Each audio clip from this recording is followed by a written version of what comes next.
खबर मध्य प्रदेश के उज्जैन शहर की है, जहां बाबा महाकाल की शाही सवारी को लेकर पिछले कई दिनों से शाही शब्द को कई विद्वानों, आचार्यों और महामंडलेश्वरों ने इस शब्द को इस्लामिक शब्द बताते हुए गुलामी का प्रतीक और सामंतवादी बताया। वहीं अखाड़ा परिषद अध्यक्ष रविंद्र पुरी ने शाही शब्द को हटाने और सवारी का नाम बदलने की बात कर रहे हैं, लेकिन सनातन धर्म के रक्षक और धर्म ध्वज वाहक ज्योतिष पीठाधीश्वर शंकराचार्य स्वामी श्री अविमुक्तेश्वरानंद ने शाही सवारी के विषय में फैले शब्दों के अपभ्रंश को लेकर सटीकता से संस्कृत और व्याकरण के अनुसार सही जानकारी देकर अपनी विविधता और धर्मपरायणता से सनातन धर्म और संस्कृति की रक्षा की, जिसके लिए महाकाल सेना ने उन्हें प्रणाम किया। साथ ही महाकाल सेना के राष्ट्र प्रमुख महेश पुजारी और रुपेश मेहता ने यह बताते हुए कहा कि बाबा महाकाल की शाही सवारी को लेकर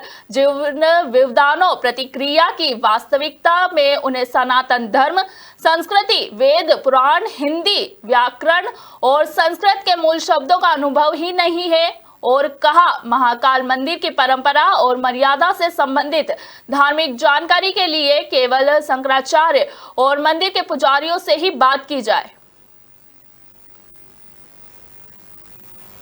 पिछले कुछ समय से श्री महाकालेश्वर भगवान की शाही सवारी को लेकर के अनेकों विद्वान, आचार्य, महामंडलेश्वर और अखाड़ा परिषद अध्यक्ष जी ने जो उनके वक्तव्य रहे, शाही शब्द, उनका कहना था कि शाही शब्द उर्दू का शब्द है या फारसी शब्द है।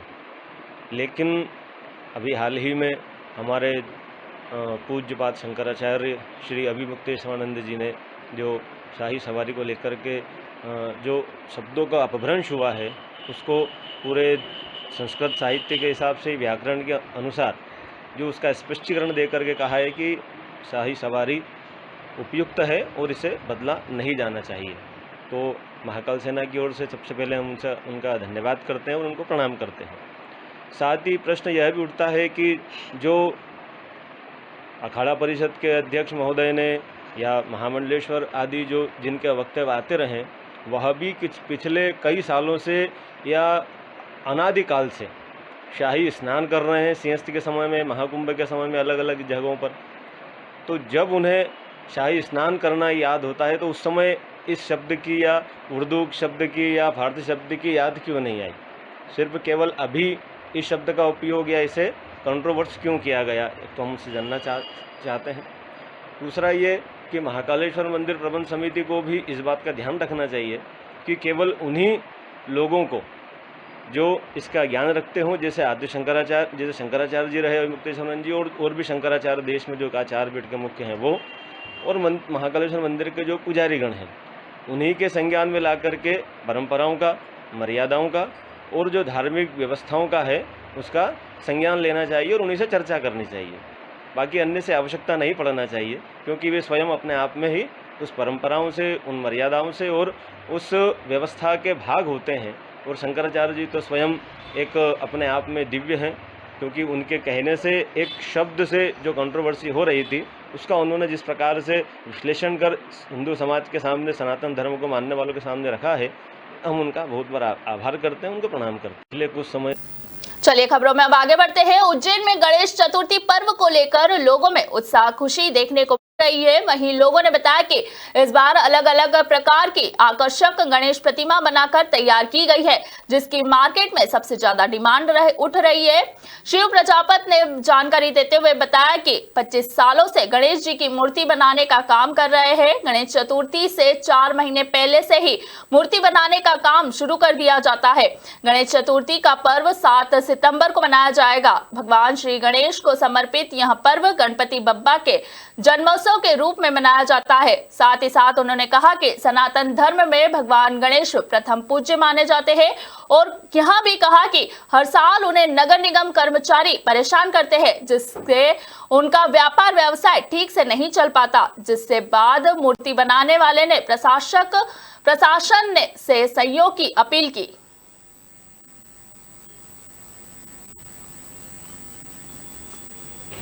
अभी गणेश प्रतिमा का उत्सव 7 तारीख से लगातार है। 4 महीने से गणपति बना रहे हैं। उसी तरह जनता का भी बहुत उत्साह है गणेश जी के लिए। और अच्छी अच्छी वैरायटी के अपने पास गणेश जी है, अलग अलग प्रतिमा हैं और ग्राहकों में भी बहुत उत्साह है इस बार।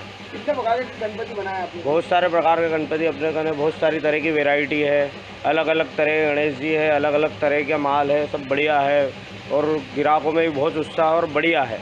इन पर खास ध्यान देना। अपन ने गणपति को भोलेनाथ का रूप दिया है, अपने रामलला का रूप दिया है, उसके बाद में अपने राम मंदिर वाला अयोध्या वाला लुक दिया है। ऐसे अनेक प्रकार के अपने पास वैरायटियाँ बहुत सारी है। प्राइस से अपने बात करें तो अपन 2-2,500 रुपये लेकर अपने 8-10 हज़ार रुपये तक का है। चलिए रुक करते अगली खबर की ओर। उज्जैन नगर के प्रसिद्ध 84 महादेव में से एक पटनी बाजार में श्री सौभाग्येश्वर महादेव मंदिर है। यहाँ हरतालिका तीज के पर्व के अवसर पर रात्रि 11 बजे से पंचामृत पूजन किया जाएगा और दर्शन का क्रम शुरू होगा, जो सितंबर की रात्रि 12 बजे तक चलेगा। मंदिर के शासकीय पुजारी पंडित प्रवीण पंड्या ने बताया कि मंदिर पर नगर और आसपास लोग हजारों की संख्या में दर्शन, पूजन और कथा सुनने यहां आते हैं। इसको लेकर पुलिस और जिला प्रशासन से पुख्ता इंतजाम करने की मांग की। वहीं मंडल के संयोजक संजय वांठिया ने कहा कि हिंदू मान्यता के अनुसार भादव मास के शुक्ल पक्ष की तृतीया तिथि को हस्त नक्षत्र में महिलाएं निराहार व निर्जल रहकर सौभाग्य की कामना करते हुए इस व्रत को करती है, जिसको पहले माता पार्वती ने शिव को प्राप्त करने के लिए किया था।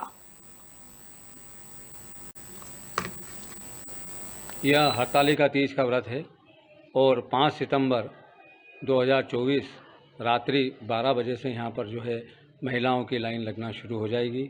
यह 84 महादेव में से 61वें महादेव हैं सौभाग्येश्वर महादेव। यह मंदिर पटनी बाजार में स्थित है। यहाँ पर हर साल हरतालिका तीज पर्व बनाया जाता है।